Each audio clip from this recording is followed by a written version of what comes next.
Hey, this is Alicia. And this is Rafa. And this is What Does It Feel Like to Gain the COVID 5, 10? 15, 20, 25 for me. Pounds. I'm not going to disclose how much it is for me. But let's just say I need to lose a little bit. I need to get on keto now. Pronto. What gets me is that I have friends that I follow on social media, you know, some of my gay friends, and they are like unaffected. They're unaffected. They kept going to the gym despite people's relaxed take on, you know, safety precautions and wearing masks and sanitizing. And, you know, even like before COVID, you know, in any gym you went to, they weren't very sanitary. People never wiped down their equipment, and they still weren't wiping down the equipment, even though the stuff was provided. So it's interesting. So all of my friends are like Beachbody ready, and I'm not. Okay, all I have to say is we hate you right now.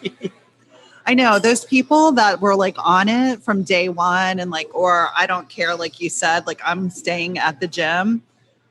Hate them. Like Yeah. I stopped working at, well, I got to be honest, I really stopped working out about 3 years ago. All right, the truth comes out. The truth is coming out. COVID just gave me an excuse to like eat a little bit extra, I think. Well, my elastic waistband shorts didn't help either from my sick, you know. I was like, oh, I don't need to wear jeans. I'm not going out anywhere. And then I go on and put on a pair and like, ugh. I know. Seriously, I'm just so happy that the jeans that I have extra stretch. So I really haven't had to go up a size. So I've been able to remain the same. Are they maxed out though? They're maxed out. Like I'm giving you like mushroom top. Pillsbury. The top over my stretchy jeans. It's kind of like a souffle. You're just like souffle today. Yeah. So like what type of things have you been doing to gain weight? And I can tell you some of the stuff I've been enjoying. To gain weight? Yes. Over COVID. Like what have you been eating? Like my comfort food? Everything. Yes. Oh my God. Like my partner introduced me to this restaurant that I love, ramen noodles, where they make a fresh brisket, like a slow roast brisket ramen noodle place in St. Pete, and I just love that place. Oh my gosh, that sounds amazing. What is the name of the place? We'll give them a little plug. I can't even remember. All right, we'll put it in the show notes. Yeah, it's in St. Pete. It's very well known, and it's best to go in the evening for this beautiful brisket. And you have to like get there early because they'll run out, and you have to like settle for chicken, which is good. But we love ramen at our house. We've been making ramen from scratch, so I've had kind of fun, and we'll do toppings so the kids can have different toppings and stuff with the ramen. It's been fun. Yeah. That is a fun dish. Another good place that's local that also does ramen as well is Domu over off of Corrine Drive. So if anybody would go there, check it out. But then they have these crispy, like they some kind of like sweet, hot, crispy wings that are very heavily breaded, but like coated in like this sweet, I believe it's like a sweet honey teriyaki, spicy teriyaki, and it's amazing. Oh my gosh, that sounds so good. I'm like, don't tell me. Maybe we shouldn't be discussing or disclosing all our favorite foodie type hangouts. Oh, Domu, and then there's a little cookie place right inside that little cute little market. Oh yes, I went in there and I didn't actually buy cookies, but I did buy cheese. So they had this feta cheese that's in this oil. I'm telling you, it's like butter. It is so good. It is so good. So that's the other thing that we've been doing. We've been doing wine and cheese nights at our house. Yeah, you've sent me a few videos. I know. I've been, yes, exactly. So what we do is at Costco, they have honeycomb, and it's all about the honeycomb. That's the center of our cheese board. So I've kind of stocked up, and everybody that I love is getting honeycomb for Christmas and birthdays and everything, but that's one of our favorites. The other favorite in our house is nachos. I can eat Mexican every night, and I think I have. Gideon's Bakehouse. I had to look it up real quick. Gideon's Bakehouse. That's the one, the cookie place. And when you go in there, it's very like Harry Potter feeling. Like you can tell like they want to create this certain look and theme, and it's very J.K. Rowling dark, you know. What is it's inside, is it the West End? Yeah, the market. Yeah. The West End East East End Market. Yeah. East End Market. It's inside the East End Market. And oh my gosh, he's showing me. I mean, if you even just go online, I think I'm going to have to stop there on my way home. And I think there's usually a line outside to buy these cookies. Oh my God, there's a pistachio toffee. I never even noticed that one. Oh my God. I think, well, you know, Rafa's on keto right now. I'm like, put the website down, put it down. Look at it. Oh my God. He's going to be thinking about these cookies all day. I have a feeling. Look at them. It's like artwork. And then they got this beautiful like library as a backdrop. Yeah. They have, like, these antique bookcases with books. And I'm like wondering, did the owner read all these books or they just bought some at a thrift store and shoved them in there? I don't care, but I love the atmosphere. The ambiance of it. Yeah. And today we need to give a shout out. We're filming and recording today at Foxtail Coffee Company. Yeah, right here in the Hourglass District, newly developed Hourglass District on Curry Ford and Bumby. And next door, after we're done recording, guess what we're going to go get? Some tamales at our favorite tamale company, and they have the best sangria in town, hands down.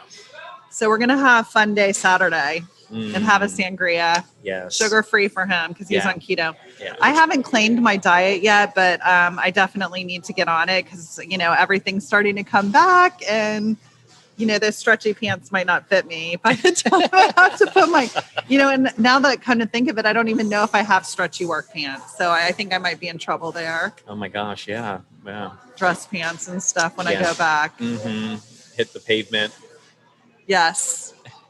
Working girl. Okay, so speaking of gaining weight, you know, we had nachos, we had ramen, we had Gideon's cookies, we've had cheese and crackers, wine. We've indulged, totally indulged, and, you know, kind of made COVID fun because how fun is it really to be skinny through COVID? I just don't think it would have been a good thing. Well, they're just people out there that I despise that are just genetically thin. No matter what they eat and do, they always stay thin. Obviously, you and I are not those people. Well, I'm not that person because I do like food and I'm tired of like denying that. You know, but, you know, the good thing about during COVID is that restaurants were really savvy to do touchless door delivery, to be able to, you know, do touchless pickup. So I've always continue to support the local restaurants and businesses. Like around the corner from here, there's a really great place called JJ's Grill for really good like Lebanese, Spanish influenced food. They also do DoorDash and Uber Eats, where you can just go by there and pick it up. Another favorite place of mine is right next to the Winn-Dixie here on Curry Ford called La Fiesta. Oh yeah, and they La Fiesta. They do have pretty okay margaritas, you know, but I like their. They have keto-friendly options. There's a chicken tortilla soup, which you don't need to have the tortillas. Just get the chicken soup. Right. It's got nice shredded chicken in there and avocado, big chunks of avocado and cheese in there, and that alone is filling. You can always get their chili chorizo con queso, and instead of chips, you can ask for blanched broccoli. They would also provide that. Yum. Blanched broccoli. Can I get some blanched broccoli with my taco, please? You just close your eyes and pretend they're Brussels sprouts. I don't know if I went to a Mexican restaurant. I don't know if I could control myself and have blanched broccoli. You could. Trust me, when you have it dipped in that chorizo and queso, it is... That does sound pretty good. It makes up for it. It does. Well, if you're doing keto, I think that... You know, that's a really good thank you. Maybe I just will do keto for that reason alone. I can dip blanched broccoli into cheese and meat and sausage. That sounds really yummy. All right. Well, I'm on day 14 and I've lost 6 pounds. So that's that. I'm very happy for you, Rafa. I'll be happy for me when I lose another 20. I know, but still 6 is good. I've managed to lose like 2 pounds and gain it right back because every weekend something comes up. And this past weekend, my friends and we all met out in St. Pete and to give a shout out to JP Cat, we did the nighttime sunset cruise. Oh yeah. It's awesome and it's amazing. And then we did a little foodie tour of downtown St. Pete and we went to the mill and we had amazing drinks there and the food was amazing as well. And then we also, what was the Mexican restaurant? Red Mesa Yeah. in St. Pete. Yeah. Red Mesa Cantina, and that was amazing as well. And then we capped off the night at the Vinoy, sitting out by the fire. Mm-hmm. And that was really awesome as well. And their flatbread pizza after a night of having a few drinks was Good comfort food. pretty spectacular. I kept eating it. And I haven't stepped on the scale since we arrived back. Okay. Text me when you do.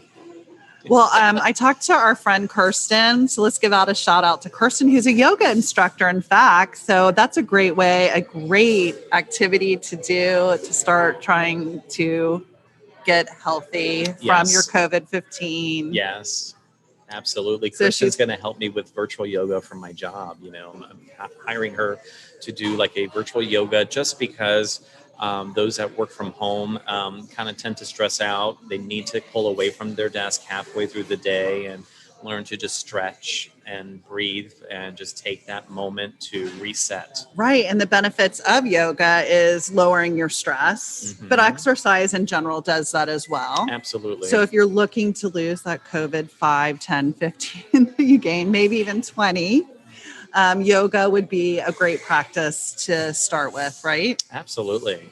So our friend Kirsten, she joined us this past weekend and she was afraid to step on the scale too, because we all had a little bit of fun with the food and drink. But she only gained like 2 pounds. And I'm like, sure, that'll be gone within a day. Whatever. Especially because she's a yoga instructor. So there's some other fun activities. So Sean T with Beachbodies has a new fun group fitness dance. What would it be called? I can't even think about it. Not Zumba. Like class that you can take online through Beachbody. So that looks completely amazing. Do you need a beach to do Beachbody? No, but you can get a Beachbody from doing. Okay. But it had some, I mean, honestly, like I was looking at the dance. I love dance. I'm all about dance. Is it safe? Oh yeah, he's good. And he just had some really great moves, some fun moves. So if you like hip hop type dance, I could tell there was like a lot of hip hop, like fun movements in it. Another workout that I do is Open Fit, and they have ballet bar. So if you like ballet and Pilates and yoga, and they also have HIIT. So it's another platform that you could use. Open Fit is around $44 a month, but I think they have where you can join for free for 30 days to try it out. Beachbodies as well usually offers. Peloton, I know, has. So you can go on and look at all of these if you're looking to do exercising from home if you're not going to be in the gym. What exactly is Peloton? Isn't that like that virtual gym? I always hear people like it. I heard it's expensive. Yeah, it's pretty expensive. You can buy, I think you can buy like a Peloton bike or different things and use it, but they also have the app. So if you're not going to have a bike, they do other fitness group activities online as well. Where'd they get the name Peloton? Like that sounds Greek. Like I see I hear Peloton and I think of like Madeline Kahn playing the Roman Empress in History of the World Part 1. Summon the Pelotons! Right, the Peloton. We're riding our bikes. No, they're riding the horses, for the Peloton orgy. That's what she did in that movie. She hosted the orgy. Oh, that's hilarious. Anyways, but you know what? As long as whatever method works for you, and I think that as long as you feel safe. Rafa likes to ride his bike, so he rides bikes every day, and that's what helps keep him fit. Yeah, it's important. Yeah, cardio is good. Low impact, and it can get really good results. But yeah, whatever you decide to, Peloton, Beachbody workouts, anything, Orange Theory. I had to stop doing Orange Theory because I got injured. I found out that my feet or my ankles cannot handle the high speed incline. Yeah. So you got to do what's comfortable for your body to avoid injury. That's the most important thing. Right. I agree. I had my neighbor I think she's probably around 30. I think she just turned 30. She's so young. And I think she forgets how old I am because she's like, let's join Orange Theory. Come on, let's go. And I'm like, I don't know. I did Orange Theory for quite some time, and I enjoyed it, and I liked the burn. But after a while, I think because it's high intensity without warming up, and you just jump into that class at 6 a.m. I injured my shoulder, but over the long run, I realized that the sharp incline of a repetitive or speed walking or running on a treadmill was not good for my ankles. They Right. just didn't, they couldn't handle it. So do whatever is comfortable for your body. When I always think of injuries, I always think of, do you remember like back in the day when they had like 6-minute abs, those VHS tapes? And I remember that Cindy Crawford came out with one and everyone was doing the Cindy Crawford thing. And then they had to pull them off the shelves, or people complained because they had injuries from her workouts, because she would use like a chair to do this leg swing thing. And I think people were kicking the chair. Kicking the chair. It's all about the form too. It is all about the form. So if you decide to go get a class, make sure you have good coaching that can provide you a warm up first. You always want to warm up first before you start any. And provide you good critique to improve your posture so you don't get injured. Well, I found a lot of classes that I have taken, sometimes they'll just jump right into the workout. And I've always been taught, because my background's in dance, is that you need to have a warm up first. Yeah. Those leg stretches, pull those hamstrings. Yes, I agree with you 100%, Alicia. That's the one thing we learned I learned that from Disney, hanging out with you guys that were, had a lot of dance background. I didn't. So, but yes, warm up is important. Stretching and warming up. So we want to ask you, if you want to check in with us, you can talk to us on Instagram. You can send us an email on Twitter, on Facebook. It's What Does It Feel Like? Productions.com is our website. And from there, you can find Instagram, Facebook, anything. You can listen to our podcast from there, or find our YouTube videos, because now we're adding a YouTube video to our podcast. I love it. It's great. It's fun. Yeah. So what are you doing to lose the COVID 5, 15, 20? Oh, I forgot about 10. I jumped to 15. I guess maybe that's a little hint on how much I gained. Oh. All right. So now it's time for a recap. The COVID 15. Do keto. Ride a bike. Write down what you're talking about so you can recap it. We're both fat asses. Keto. Do what is comfortable for you. Yeah. Beachbodies. Yes. Shanti. It's coming. It's dance. 6-minute abs. We got it. Cindy Crawford. Boom. Bye. That was cute.